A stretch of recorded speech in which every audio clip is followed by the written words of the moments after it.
তুমি ছাড়া তো আমার আর কেউ নাই। আল্লাহ গো, তুমি যদি মাফ না করো কে আমাকে মাফ করবে? তুমি যদি মাফ না করো কে আমাকে মাফ করবে?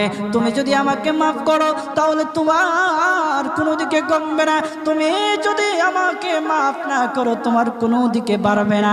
আল্লাহ গো, তুমি আমাকে মাফ করে দাও। সারাটা জীবন অন্যায় কাজ করেছি, সারাটা জীবন নাফরমানি করেছি, আমার কাছে কালেমার দাওয়াত কম আসে নাই, আমার কাছে কালেমার দাওয়াত কম আসে নাই, আমাকে লোকেরা কম বোঝায় নাই। ওগো আল্লাহ, তুমি আমাকে মাফ করে দাও।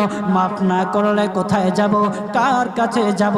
বাবা যখন মারে তখন মার কাছে আশ্রয় নেওয়া যায়, মা যখন প্রহার করে তখন বাবার কাছে আশ্রয় নেওয়া যায়, বাবা মা যখন প্রহার করে তখন দুনিয়ার কারো না কারো কাছে আশ্রয় নেওয়া যায়।